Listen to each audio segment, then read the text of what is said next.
Have you ever felt like you're giving so much of yourself, yet getting almost nothing in return? Like you're always there, always available for everyone, but at the end of the day, you're the one left feeling empty, tired, and unseen? You answer every call, every message. You show up. You say yes when you want to say no. You hold space for others, but no one holds it for you. And deep down, you're wondering, why do I feel so drained? Here's something no one may have told you. Being constantly available isn't a sign of love, kindness, or strength. Sometimes it's a sign that you've forgotten how to choose yourself. And the truth is, people can feel that. They can feel when you're always on call emotionally, when your energy is up for grabs. And they take it, whether they realize it or not. Now, think about this. Some people walk into a room and change the atmosphere without saying a single word. They don't raise their voice. They don't beg for attention. They don't try to prove themselves. They simply withdraw, and suddenly, everything around them shifts. People notice. People wonder. People chase. Because presence doesn't always come from speaking. Sometimes it comes from knowing when not to respond. Imagine if you did that. Imagine if instead of reacting to everything, you paused. You stepped back. You chose silence instead of explanation, calm instead of chaos, stillness instead of giving your energy to things that don't deserve it. What do you think would happen? The answer might surprise you. Because when you stop being always available, emotionally or otherwise, people around you start to shift. Why? Because most of them have learned how to read you, how to press your buttons. And they don't need to manipulate you with force. They just rely on your reactions. They know you'll answer. They know you'll feel guilty. They know you'll want to explain. But what happens when you break that pattern? When you stop giving the automatic yes? When you don't reply right away? When you let silence speak instead? That's when the real change begins. Because now you've taken your power back. You see, your energy is precious. And whether you realize it or not, it's being spent with every thought, every reaction, every emotional response. Carl Jung said that the human psyche isn't just a passive machine, it's an energy system. And every time you get pulled into drama or defend yourself when you don't need to, or try to fix other people's messes, you're spending that energy. You're leaking it. And here's the problem. Most of us were never taught how to protect it. Since we were kids, many of us learned that love meant availability, that being good meant being agreeable, that if someone needed us, we should drop everything and show up, that we needed to explain ourselves, defend our choices, justify our boundaries. We were conditioned to be emotionally accessible all the time because somewhere along the way, we believed that was the only way to be loved or accepted. But that belief is slowly destroying your peace. Because the more available you are, the more people expect it. And the more they expect it, the more they take it for granted. Until one day, you become like an emotional vending machine. Press a button, get a reaction. And when you finally don't respond the way they want, suddenly you're cold, different, selfish. But here's the truth. You're not being selfish. You're being self-aware. You're learning that your time, your energy, your presence, these things are valuable. They are not infinite, and they should not be offered freely to everyone who demands them. Because not everyone wants you. They want what you give. Your validation, your emotional support, your attention, your energy. And when you stop handing it out so freely, they feel the loss, not of you, but of the benefit you provided. That's the moment you need to pay attention to. Who gets uncomfortable when you become less available? Who tries to guilt you, shame you, provoke you, just to get a piece of your attention back? That reaction says everything. Not about you, but about them. It shows how deeply some people rely on your emotional labor without even seeing you as a person. And here's where it gets heavy. Most of your reactions, they're not even conscious choices. They're programmed habits. You respond out of guilt, fear, obligation, or instinct. You feel like you owe people something. But ask yourself, why? Why do you keep explaining yourself to people who don't listen? Why do you feel guilty for taking a day off from being emotionally available? Why do you keep trying to make people happy who wouldn't notice if you disappeared? Because you were taught to believe your worth is tied to your usefulness. But it's not. Your worth isn't in how quickly you reply to a text. It's not in how often you say yes. It's not in how well you manage other people's emotions. Your worth is in who you are when you stop trying to please the world. And when you stop reacting automatically, when you pause, reflect, withdraw, and protect your energy, something magical happens. You become mysterious.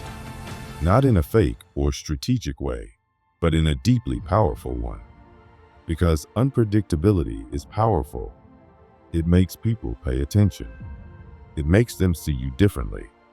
It makes them wonder who you really are beneath the version you've always shown. And most importantly, it gives you the space to reconnect with yourself. That space is sacred. It's where healing happens. It's where you hear your own voice again after years of silencing it to keep the peace. It's where you remember what you actually want, not what others expect.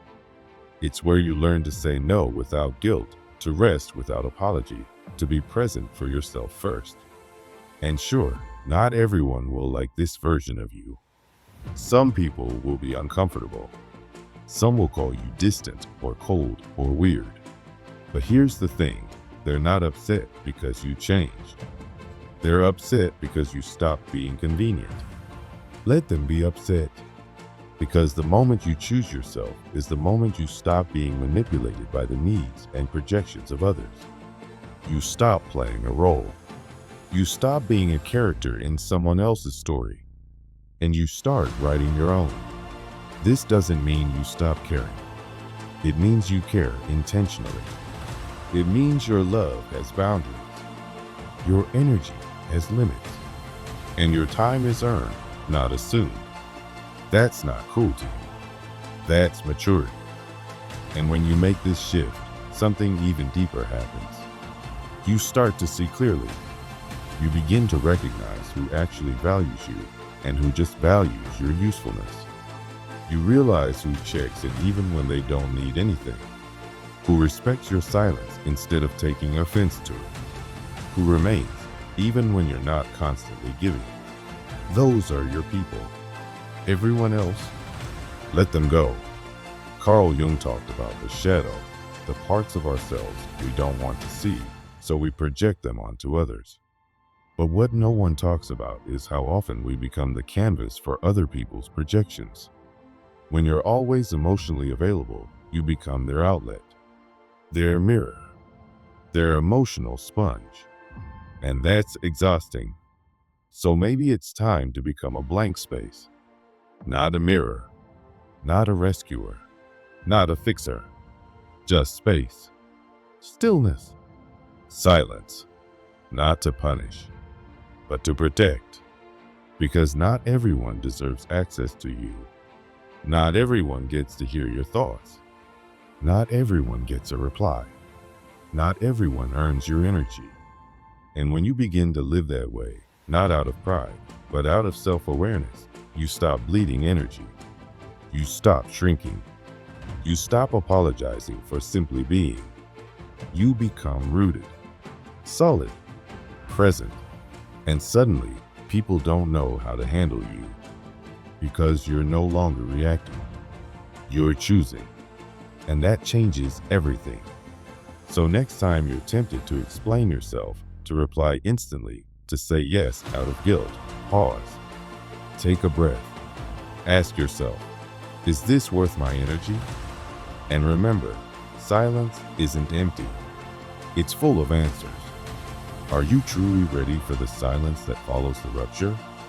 The one that feels like a void, a black hole of uncertainty, where everything you once were starts to unravel. Because it's exactly there, in that hollow, in that disorienting quiet, that a new kind of power is born. And that's what we're here to talk about. Not the kind of power that dominates others, but the kind that frees you from needing to. We live in a world addicted to noise, to instant replies, to opinions flung like arrows. Everyone wants to be right, wants to win a debate, wants to say the last word even when it costs them their peace. The modern psyche is addicted to reaction, and the world rewards those who respond first, not those who respond best. But there is a power that most never even recognize, let alone master. A power that doesn't shout, doesn't explain, doesn't beg to be seen. The power of silence. This silence is not passivity. It is not surrender. It is not giving up. It's something far more potent, strategic, conscious, razor-sharp clarity. It's the silence that comes when you no longer allow others to hijack your emotions. When you step out of the noise and refuse to play by the rules of those who thrive on your reactions. It is the silence that says, I know my worth. I don't need to prove it. Silence, in its truest form, is not an absence. It is a presence so strong, so focused, that it becomes unbearable to those who rely on your chaos to feel control. You begin to see what you couldn't before, the manipulation, the loops, the emotional traps you once mistook for connection. You start to see yourself with new eyes. Jung once said silence is not a void but a ground for transformation. And he was right. When you stop explaining yourself, when you stop reacting, you start seeing patterns. And when you start seeing patterns, you begin to break free. Have you ever noticed how some people get anxious when you don't reply immediately? When you stop over-explaining? When you simply vanish? It's not because they miss you. It's because your silence leaves a hole in their narrative. As long as you're talking, you're still in their script. But when you go quiet, you take the pen away. And that's terrifying to those who only loved you when you were manageable. You see, silence isn't just about withholding words. It's about redirecting energy. It's a shift from being a reactor to being a creator. Carl Jung spoke of individuation, the sacred process of becoming your truest self, and he knew that this required solitude. Not loneliness, not isolation in the depressive sense, but intentional space to hear your own voice again, unfiltered by the demands, judgments, and projections of the world. But let's not pretend it's easy. Choosing silence, choosing presence over performance, comes with a price. You will lose people. You will be misunderstood. You will be called distant, arrogant, cold. Some will try to provoke you, accuse you of being selfish. They'll say you've changed. And you haven't, because you've stopped handing out pieces of yourself in exchange for crumbs of connection. Because now you speak less, not because you have less to say, but because you've realized most people aren't listening to understand. They're listening to react. You begin to value your energy like a currency. Every conversation becomes an investment. Every yes weighs heavier. And slowly, you become selective, not out of pride, but out of self-respect. Silence becomes your boundary, your filter, your anchor. And in a world that tries to stretch you thin, that kind of restraint is revolutionary. People will leave. Let them. They weren't there for you. They were there for the role you played. And when the script changes, when your character stops performing, they exit the stage. And you know what? That's okay. Because something wild happens in that quiet space they leave behind. You start to find yourself. At first, it's terrifying. The silence feels deafening. You wonder if you did the right thing. You question whether protecting your peace was worth the price of feeling alone. But then, slowly, something shifts. The silence starts to soothe. It starts to heal. Your thoughts get clearer. Your body relaxes. Your breath deepens. You feel your energy returning. And for the first time in a long time, you feel whole, not because someone else validated you, but because you validated yourself. This is where transformation begins. It begins when you realize that awareness without action is just another form of self-betrayal. That knowing your worth is meaningless if you keep engaging with things that drain you. That saying yes to everyone else is not kindness when it comes at the cost of constantly saying no to yourself. Conscious unavailability is a form of wisdom. It's not cruelty. It's not bitterness. It's simply the refusal to let your energy be a free for all. It's stepping back and saying, not everyone deserves access to me. You don't owe your presence to people who only show up to take. You don't owe your explanation to anyone who's already made up their mind. Your silence is your strength. Your stillness is your sanctuary. You begin to reclaim your time, your voice, your autonomy. You stop rushing to reply. You pause before reacting. You exit conversations that feel like battlefields. You breathe. You say, not today. You say, I'm not interested. You say nothing, and that silence speaks volumes. And when people get angry, when they say you've become hard or distant, that's not a reflection of who you are. That's a reflection of their discomfort with boundaries, with a version of you they can't manipulate, can't control, can't predict. You stop being accessible, and suddenly you become powerful. You become rare. There is a sacredness in being misunderstood, a holiness in choosing solitude. When you no longer chase to be liked, when you no longer explain your soul to those who cannot see it, you step into a kind of freedom that most will never taste. It is not loud. It does not need to be. It simply is. Complete, quiet, whole. Carl Jung said that every journey to authenticity requires this separation from the collective, from the masks, the performances, the false identities. You must walk alone for a time. Not forever, but long enough to remember who you were before the world told you who to be. And when you remember, you no longer chase belonging. You become belonging. The people who try to guilt you back into your old self, let them speak. Let them leave. Their discomfort is not yours to fix. Their noise is not your responsibility. Because when you stop showing up for roles that no longer serve you, you make space for something better. For peace, for clarity, for truth. You will lose people. You will lose habits.